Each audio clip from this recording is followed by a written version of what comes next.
Vergely, bonjour. Bonjour. C'est une très grande joie pour moi de vous recevoir pour la première fois pour cette université de la vie. Alors, je vais vous présenter, et je ne suis pas sûre que vous aimiez, mais comme un très grand penseur de notre époque. Si. Ça vous va? Ça me va très bien. Bon, je crois que c'est un compliment qui me dépasse, mais je ne peux pas le refuser, et je ne le refuserai pas. Parce que je sais que vous vous présentez plus humblement comme un artisan philosophe. Exactement. Voilà. Vous êtes donc philosophe, vous êtes normalien, agrégé, vous êtes aussi théologien et vous enseignez à l'Institut de théologie orthodoxe Saint-Serge. Et vous êtes l'auteur d'une œuvre considérable, une cinquantaine de livres, j'en ai quelques-uns ici. La tentation de l'homme-dieu, la destruction du réel, la vulnérabilité ou la force oubliée, et notre vie a un sens. Alors, ma première question, Bertrand Vergely, concernant l'homme d'aujourd'hui, l'homme moderne, l'homme contemporain, est-ce que vous pensez que nous vivons dans la réalité, mais aussi en réalité? Alors, si on prend l'homme contemporain, la caractéristique de notre monde, c'est la disparition du réel, pour des raisons liées à une mutation de culture.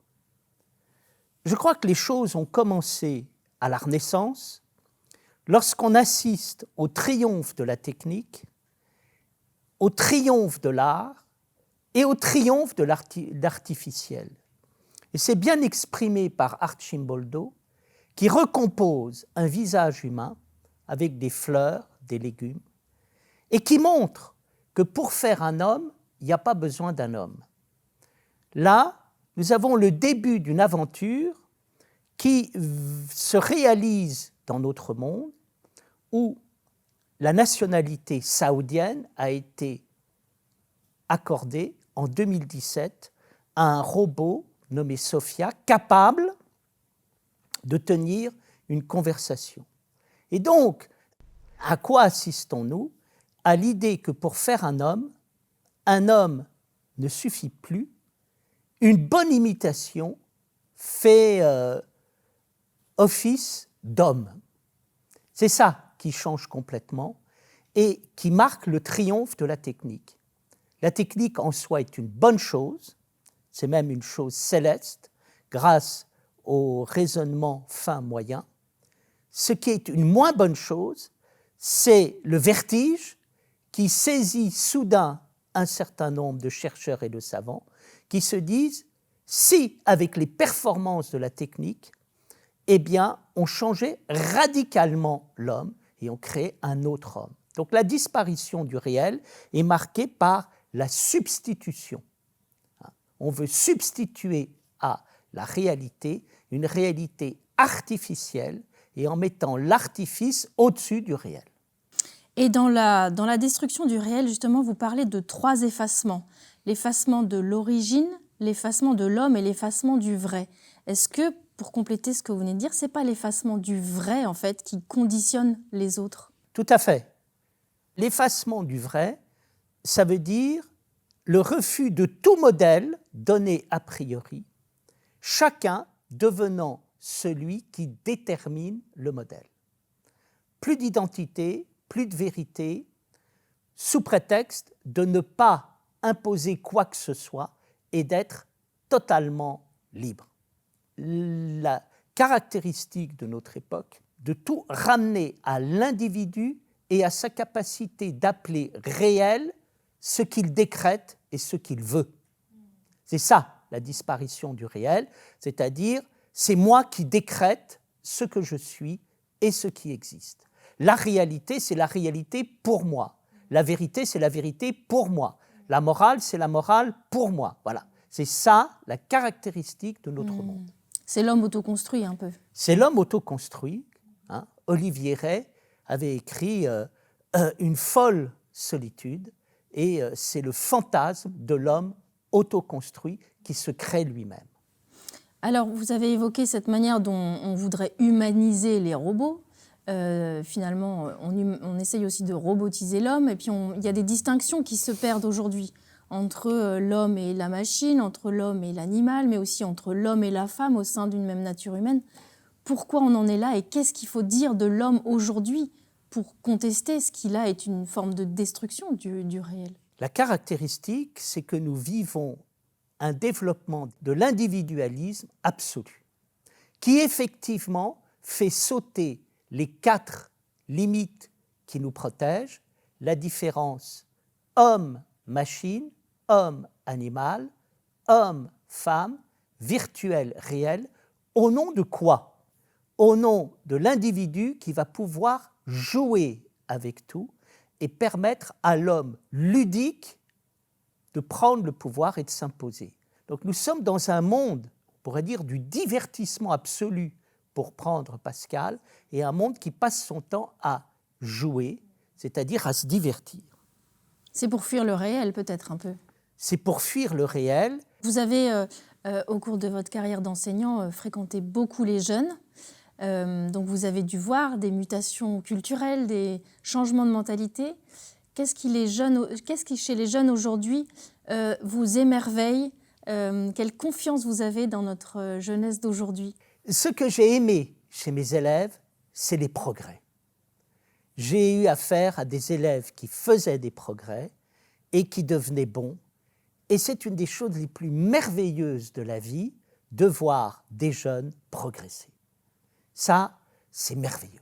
Vraiment, c'était un grand bonheur. Et mon bonheur était de mettre des bonnes notes avec des bonnes dissertations et de pouvoir, à un moment, saluer le travail, l'originalité. C'est ça que j'ai aimé. Et donc, là, on voit un véritable potentiel chez les jeunes. Vous aussi, vous êtes un gros travailleur, hein. C'est quoi votre moteur profond pour écrire tous ces livres et donner tous ces enseignements qu'on trouve aussi beaucoup sur Internet? On trouve beaucoup de vos conférences. Écoutez, je n'en sais rien. Je suis incapable de vous dire ce qui me meut, étant donné que ça ne vient pas de moi. Ça vient plutôt de la société et des éditeurs. C'est les éditeurs qui sont venus me voir et qui m'ont dit « Voulez-vous écrire ?» Et puis on est venu me voir en disant « Voulez-vous parler ?» Finalement, c'est les autres et la société qui ont fait de moi ce que je suis devenu.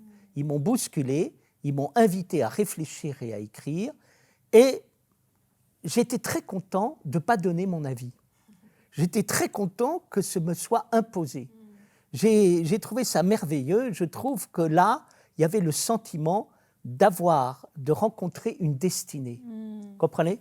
Oui. Donc, ce n'est pas ma volonté, c'est autre chose. Et du coup, c'est mieux que ma volonté. C'est souvent les autres qui nous envoient dans notre propre Et mission. à travers eux, c'est le ciel qui parle et qui est venu frapper à ma porte, me réveiller, m'obliger à travailler. Et j'ai adoré. Voilà, j'ai beaucoup aimé ça. Et ce que j'ai aimé, c'est que chaque livre, chaque conférence est une rencontre. Et il y a toujours eu le travail intellectuel et la rencontre personnelle, et l'alliance entre les deux est une merveille. On sent dans vos écrits, dans vos travaux, une très grande clairvoyance sur les enjeux d'aujourd'hui, ancrés aussi dans l'histoire humaine, hein, dans toute l'aventure humaine. On sent, vous révélez un certain nombre d'enjeux qui sont vertigineux, hein, qui mettent presque en péril la survie humaine. Et pour autant, je trouve, chez vous, il y a toujours une forme d'amour de l'homme, de la vie, une très grande espérance ancrée en vous. Qu'est-ce qui nourrit cette espérance que vous avez en l'homme, en la vie? Je crois qu'il y a des choses très graves qui sont en train de se passer, mais commandement céleste, ne jamais être désespéré et penser que la situation est catastrophique et va directement à l'abîme. Ce qui me donne de l'espérance, c'est le mot espérance lui-même. Qu'est-ce que c'est que l'espérance? C'est l'idée que la vie est fondamentalement ouverte. Et ça, c'est très très important de le garder parce que ça vous évite la folie, la méchanceté et le désespoir. Qu'est-ce qui me permet de garder de l'espérance? C'est tout simplement un sentiment de protection de moi-même.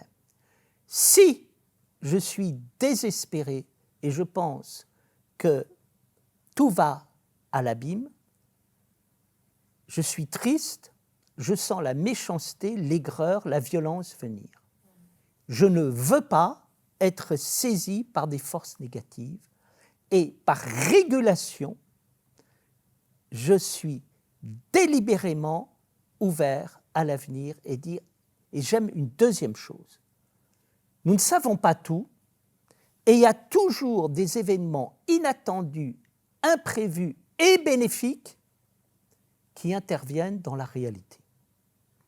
Et donc ça vous permet de garder l'œil ouvert en disant, nous ne sommes pas perdus et nous ne savons pas tout.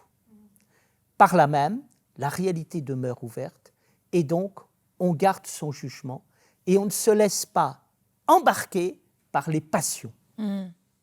Dans La destruction du réel, justement, vous parlez des 10 attitudes les plus courantes face aux enjeux de notre temps. Vous parlez de la résignation, de l'espérance tragique, de l'apocalypse, du déni, du progressisme aussi, puis d'autres. Et vous en mentionnez une 11e qui résonne avec ce que vous venez de partager. Et une clé qui vous aide à vivre et vous donne de la force, c'est l'imprévisible. Est-ce que vous pouvez nous... Oui, j'ai entendu toutes sortes d'interprétations du monde qui est le nôtre, et j'ai trouvé assez banal. Et ce que je pense, même si je pense qu'il se passe des choses graves actuellement dans notre monde, je pense qu'il y a toujours quelque chose d'imprévisible qui arrive et qui parfois donne aux événements une tournure totalement inattendue. Donc, je me permets de dire, il va y avoir un changement qui va ne faire que des vivants et pas des morts. Et je pense que mathématiquement, nous allons retrouver une haute connaissance spirituelle. Pour l'instant, nous avons étudié tous les scénarios et nous apercevons que tous sont bloqués.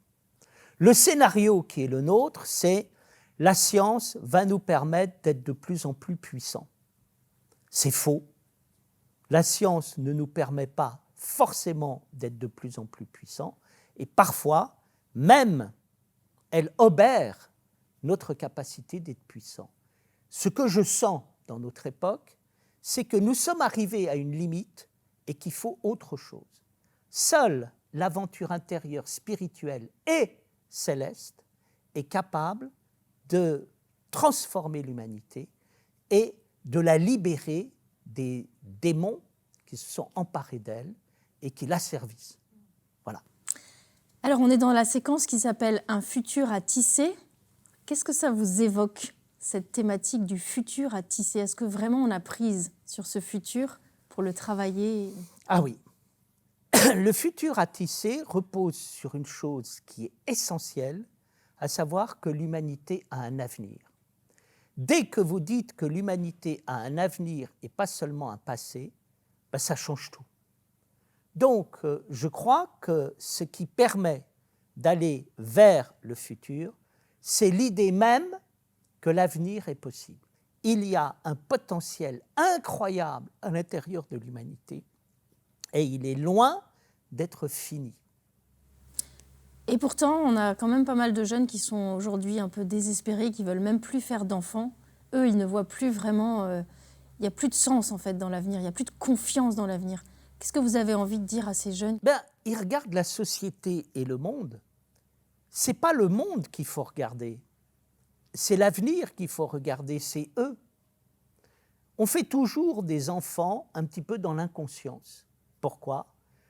Parce que nous sommes portés par l'avenir qui nous fait faire des enfants en allant au-delà de la conscience que nous pouvons avoir du passé et du présent. Et donc, la chose la plus importante, c'est d'arrêter d'être scotché sur le monde et happé par le monde. Les pères du désert, qui étaient à l'origine de la vie chrétienne, fondaient toute leur vie sur la rupture avec le monde. La rupture avec le monde, ça veut dire on rompt avec la fantasmagorie dans laquelle on vit, le théâtre, la comédie, pour aller vers l'avenir. Je crois que c'est ça, il faut leur dire attention, vous ne faites que regarder, écouter les médias et toute votre vision est créée par les médias, lesquels ont intérêt à ce que ça se passe mal et à donner des mauvaises nouvelles pour créer ce qu'on appelle le buzz, le bourdonnement. Bien. Donc nous vivons dans quelque chose qui est très toxique, très glauque, très triste, parce que nous sommes les victimes de campagnes d'information qui ont besoin d'attirer nos passions, notre intérêt, et qui l'attirent par l'angoisse et par la manière totalement anxiogène de donner des nouvelles. Donc, c'est de cela dont il faut se libérer absolument. Alors, on a évoqué certaines confusions qu'on peut avoir aujourd'hui sur ce qui caractérise l'être humain. Qu'est-ce qui, à votre avis, ne disparaîtra pas malgré les machines, malgré les confusions, malgré le monde virtuel? Qu'est-ce qui est vraiment la caractéristique principale de l'être humain qu'on ne pourra jamais perdre ni déléguer à des machines, par exemple? La caractéristique principale de l'être humain est très simple et vous en êtes la merveilleuse et bienheureuse manifestation, c'est que vous, c'est vous et que ce n'est pas quelqu'un d'autre. Et donc, il y a quelque chose qui est merveilleux, c'est vous et derrière la réalité de ce que vous avez. Qu'est-ce qui nous fait vivre? Une chose très simple, le fait que nous savons que nous sommes nous savons que nous vivons dans un monde réel et nous savons que nous sommes dans le réel. C'est-à-dire, on peut me mettre les artifices les plus séduisants, rien ne remplace le réel, rien ne remplace notre réalité, rien ne remplace votre réalité. Qu'est-ce qui est irremplaçable? Le fait que je parle à un être réel et non pas à un robot. Descartes se demande si les hommes sont des automates ou pas, et il dit, écoutez, je n'ai pas besoin qu'on me démontre qu'un homme est un homme, je le sais. Ça se voit. Et quand un homme est bien imité, il est trop bien imité pour être vraiment un homme. Donc, rien ne remplace la saveur du réel. Rien. Eh bien, un grand merci, Bertrand Vergely, d'avoir été parmi nous ce soir. Merci beaucoup. Merci de m'avoir accueilli, ce fut un bonheur.